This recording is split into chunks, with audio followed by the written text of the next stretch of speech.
내 마음속에서 정해 놓았던 기한이 3년이 흐르고 난 후에도 나는 첫 직장을 떠나지 못했다.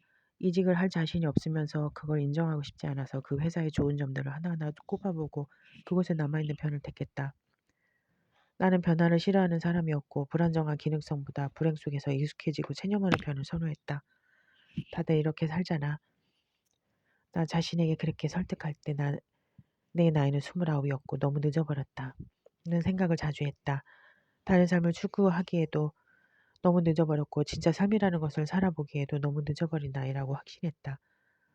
데뷔에게서 짧은 메일이 온 건 29의 초겨울이었다. 그애는 홍콩 공항에서 비행기를 타기 직전에 내게 메일을 남겼다. 나는 시계를 확인했다. 이미 데뷔가 한국에 도착했을 시간이었다. 동대문구에 있는 비즈니스 호텔에 숙박할 예정이라고 했다.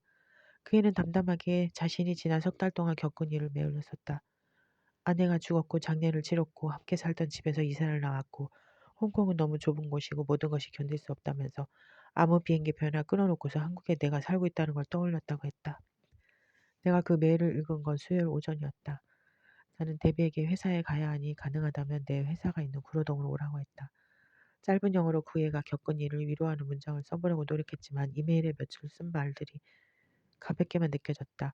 우리는 회사 근처 초밥집에서 만났다. 그 애는 검은 오리털 파카를 입고 있었는데 한국에 도착해서 막 사서 입었는지 가격표가 그대로 붙어 있었다.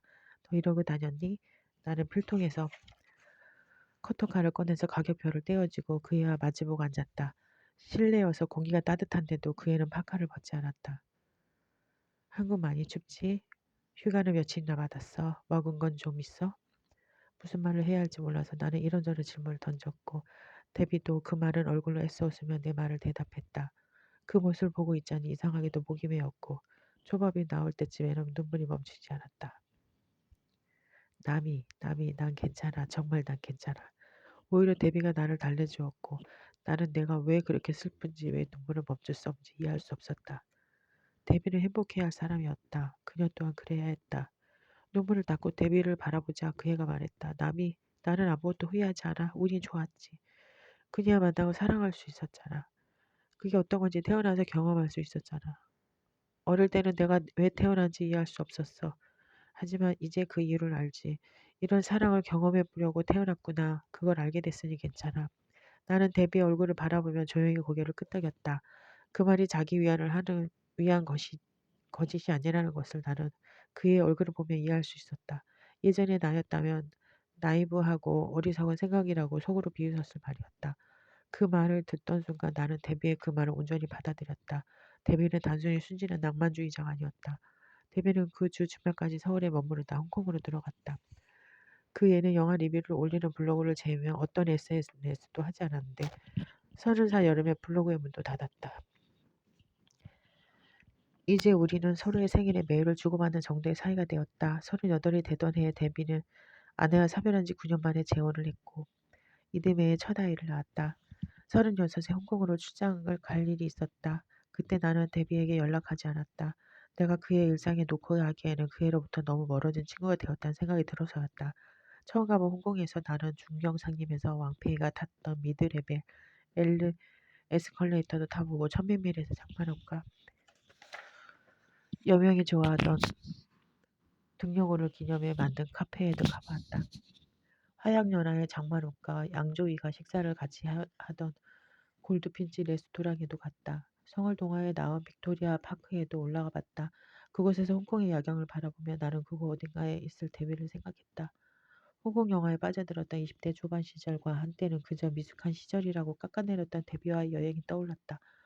한국으로 돌아가는 아침에 나는 일찍 일어나서 호텔 근처의 덧들 스트리트를 산책했다. 인적이 없는 계단을 오르는데 누군가가 계단 아래로 내려오고 있었다. 청바지에 가죽 재킷을 입고 천천히 계단을 내려오는 그녀의 모습을 보고 나는 더는 계단을 오르지 못하고 그 자리에 멈춰섰다. 그녀는 자신에게 시선을 거두지 못하는 나를 보고 익숙한 상황이라는 듯 장난스러운 미소를 지었다. 점점 나와 가까이진 그녀를 보며 나는 언젠가 대위가 되게 했던 농담을 생각했다.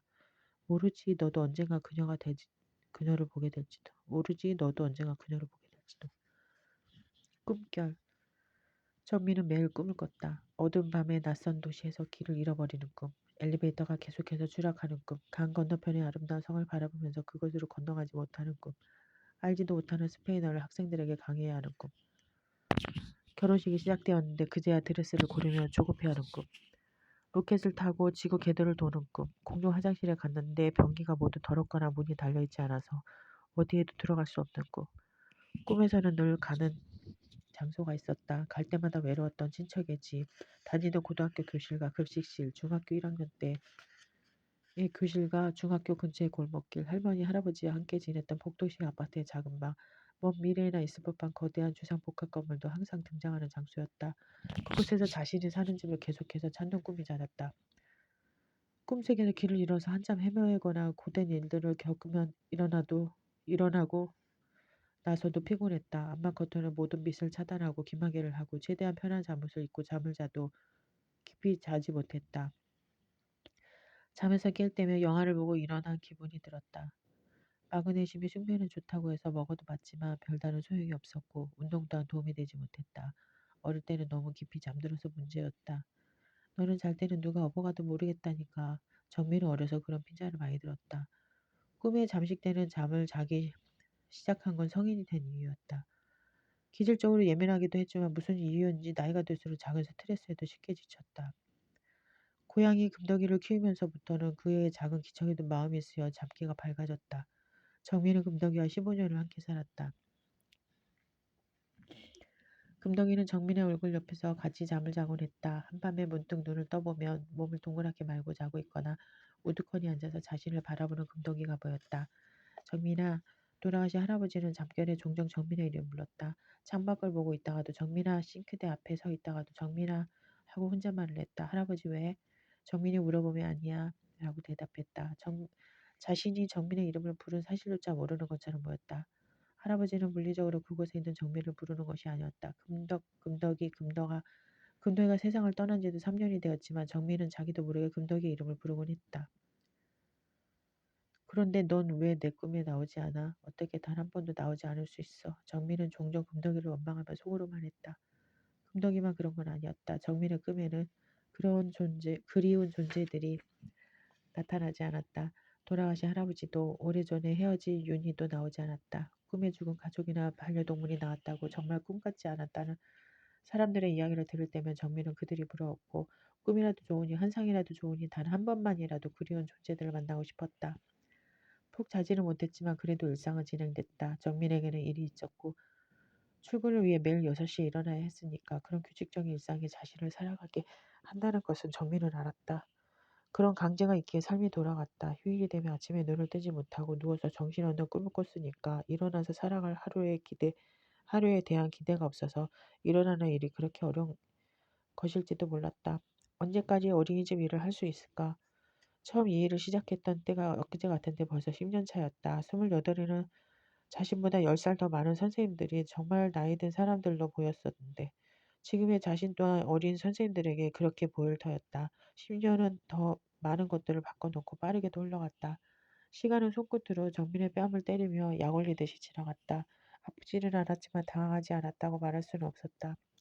금덕이와 함께 산 지 15년이 지났다. 15년의 시간도 그랬다. 금덕이를 화장하고 그 따뜻한 재가 담긴 봉고락을 들고서 정민은 새끼 고양이였던 금덕이를 떠올렸다. 그때가 손에 잡힐 듯한데 그 사이 15년이 흐른 거였다. 15년. 윤희는 우리의 삶이 학교라면 학년이 15년이라고 말하곤 했다. 태어나서 15살까지 1학년, 16살부터 30까지 2학년, 30부터 45까지 3학년, 명이 길어 90까지 산다면 6학년을 졸업할 수 있다는 말이었다. 윤희다운 엉뚱한 소리라고 생각했지만 정민은 그 이야기를 오래 의식했다. 그런 셈법을 사용한다면 정민은 윤희와 2학년에서 3학년으로 넘어가다 겨울에 헤어진 거였다. 정민의 2학년은 윤희로 가득했다. 그 학년에서 가장 친했던 친구는 윤희였다. 6학년이 되면 2학년 때 친했던 친구는 희미해지잖아. 윤희와 헤어지며 정민은 호기롭게 말했었다.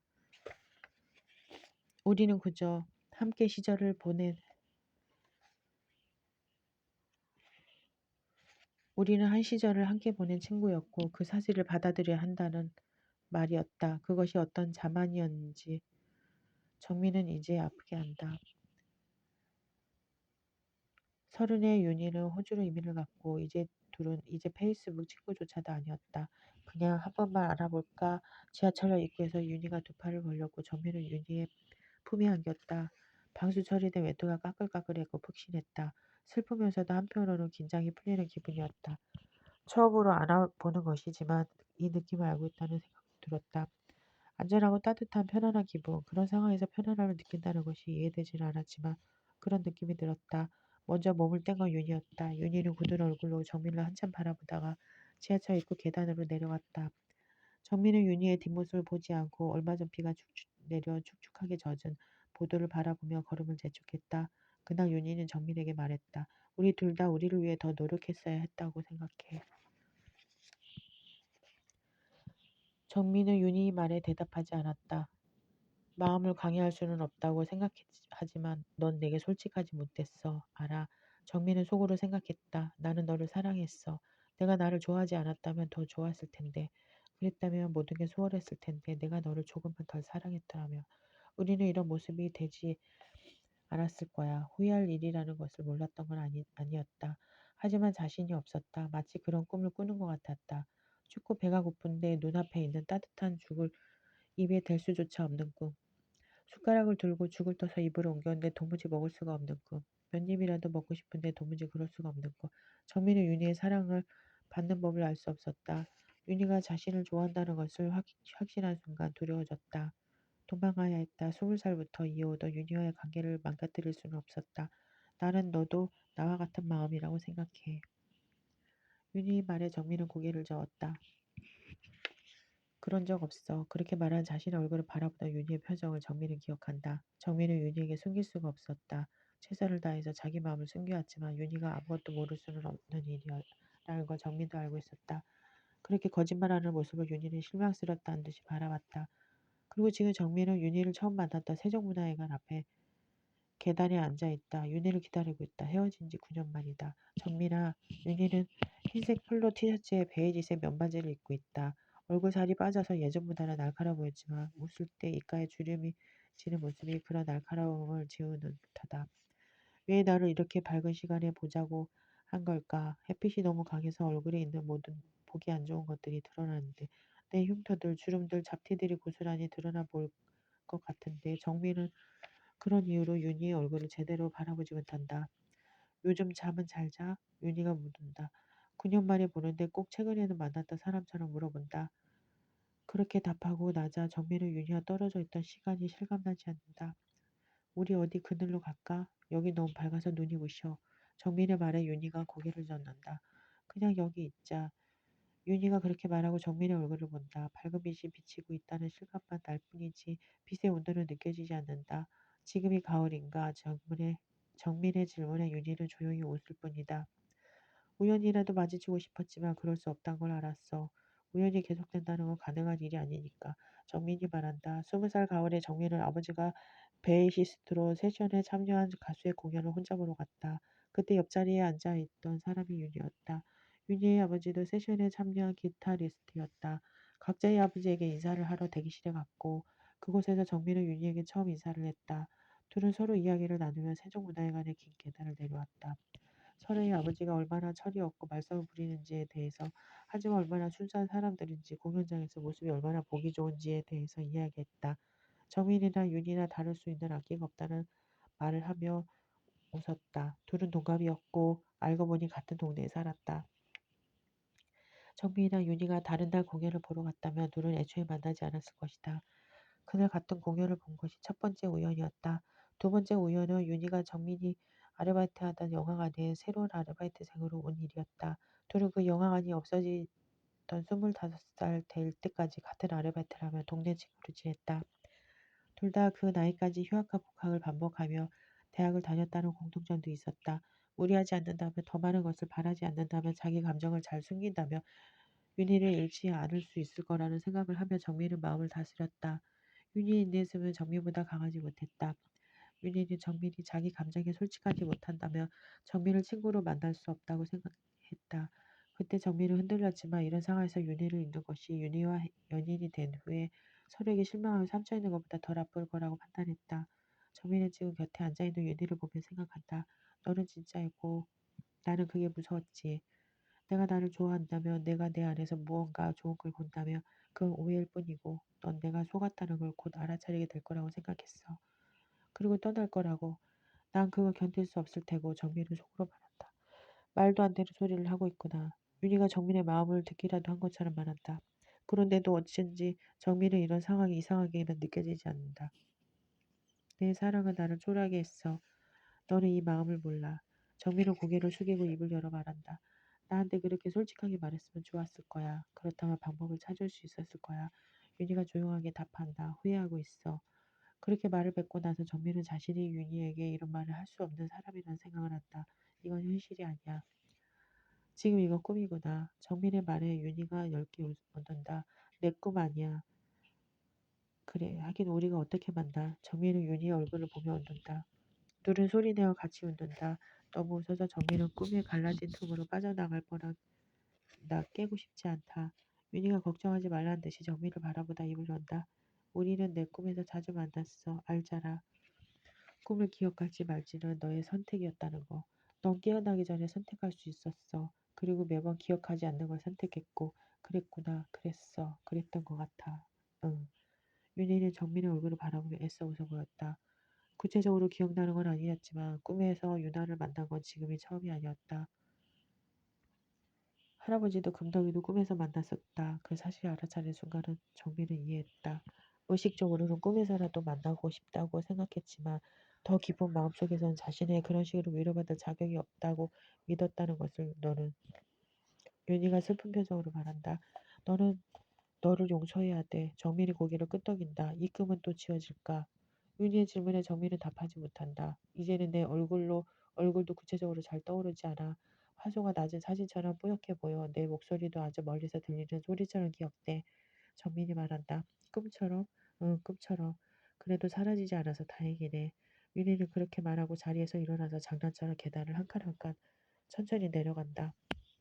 윤희가 계단을 내려갈 때마다 시계의 초침이 움직이는 소리가 들린다. 윤희야. 정민의 목소리에 윤희가 발길을 멈추고 정민을 돌아본다. 윤희야, 윤희야. 윤희를 부르는 자신의 목소리에 정민은 꿈에서 깨어났다. 계단을 한 칸 한 칸 내려가다 윤희의 뒷모습. 그래도 사라지지 않아서 다행이네. 라는 말속에 안도감이 눈을 뜨고도 생생하게 느껴졌다. 너는 너를 용서해야 해. 머뭇거리며 그 말을 하던 윤희의 얼굴은 꿈속처럼 모호하지 않았다. 자리에서 일어나서 정민은 한동안 침대에 걸터 앉아 있었다. 알람은 10분 후에 울릴 것이었다. 아무리 생생한 꿈이라고 하더라도 꿈은 깨고 나면 유리창에 내려앉은 눈송이처럼 녹아 흘러내렸다. 내 꿈이 사라지기 전에 정민은 연필을 들고 노트에 글을 쓰기 시작했다. 나는 세종문화회관 앞에서 윤희를 만났다로 시작되는 글을.